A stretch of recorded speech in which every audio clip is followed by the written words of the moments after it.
Meanwhile, the announcement has caught political circles and opposition by surprise, triggering a political war of words.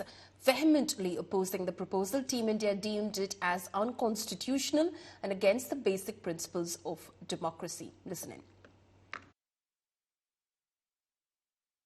चर्चा है media के अंदर, one nation one election के लिए कानून आ सकता है, वीमेन रिजर्वेशन के लिए आ सकता है, यूनिफॉर्म सिविल कोड के लिए आ सकता है।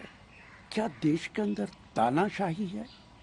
ये पहले भी हो चुका है, स्पेशल सेशंस बुलाए गए हैं, लेकिन हमेशा को कॉन्फिडेंस में लेकर बुलाए गए हैं। ये तो तानाशाही है, ये लोकतंत्र नहीं है कि जो मर्जी आए प्रधानमंत्री वो करते चले जाएं। It's a bit of a surprise. I was not expecting this. We don't know what the government wants to do. One rumor is maybe the government wants to dissolve the Lok Sabha and call elections early because they are afraid of losing in 5 states in November, December. So possibly that could be a reason. There may be other reasons. They may want us all to congratulate them for G20. I don't know what they want to do. Are they going to bring any surprise new bills? We don't know. I think the government has the duty to tell the nation what it wants to do with this session. For us, it was a bit of a surprising news, but we will be there. One nation one election ये impossible है।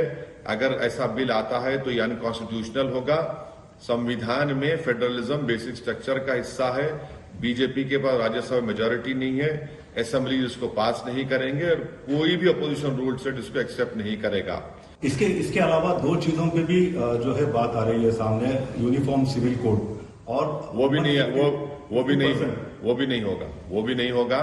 ये वो अभी नहीं होगा। India गठबंधन बनने के बाद भारतीय जनता पार्टी और नरेंद्र मोदी जी बुरी तरीके से बौखलाए हुए हैं और 3 राज्यों का चुनाव है।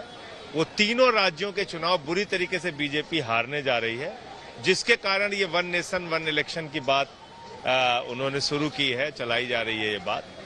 दूसरा ये है कि ये चुनाव पहले कराना चाहते हैं और इनके अंदर घबराहट है। साफ तौर पे इंडिया गठबंधन से बौखलाहट, घबराहट का नतीजा है ये जो वन नेशन वन इलेक्शन की बात की जा रही है और 3 राज्य के जो चुनाव हैं वो बहुत महत्वपूर्ण चुनाव है, वो बीजेपी हारने जा रही है। मोदी सरकार के ऊपर लगातार जो अटैक हो रहे हैं, जिस प्रकार से अडानी के स्कैम की नया खुलासा हुआ है, जिस प्रकार से चाइना ने एक्साई चीन का नया नक्शा घोषित कर दिया है, जिस प्रकार से इंडिया अलायंस की तीसरी और बहुत निर्णायक बैठक चल रही है, इन सब से ध्यान हटाने के लिए मोदी सरकार ने एक नया शिगुफा छोड़ा है।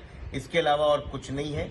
मोदी सरकार किसी न किसी तरीके से चुनाव को डिस्टर्ब करना चाहती है, वो चाहती है प्रीपोन कर सकती है, लेकिन ये वन नेशन वन इलेक्शन की थ्योरी फिलहाल अभी सूझबूझ में नहीं दिखाई पड़ रही है। ये सरकार पूरी तरह से डरी हुई है, जल्दबाजी में फैसला लेने की कोशिश कर रही है क्योंकि उसको पता है कि वो राज्यों में चुनाव हारने जा रही है। उसकी जिम्मेदारी बनती है कि संविधान में अगर कोई परिवर्तन करना चाहते हो तो आपको विपक्ष को कॉन्फिडेंस में लेना होता है, विपक्ष से आपको बात करनी होती है, राज्य के मुख्यमंत्रियों को बुला के आपको बात करनी पड़ती है क्योंकि ये लोकतांत्रिक देश है। यहाँ कोई फैसला लेने के पहले आपको विपक्ष को भी कॉन्फिडेंस में लेना होता है, तभी आप कोई फैसला ले सकते हैं। ध्यान भटकाने के लिए संसद के विशेष सत्र की बात की गई और सूत्रों से ये खबर फैलाई जा रही है कि एक देश एक चुनाव पर चर्चा होगी। एक बात स्पष्ट रूप से मैं कह देना चाहता हूं, भारतीय जनता पार्टी जनता और जनता का विश्वास खो चुकी है।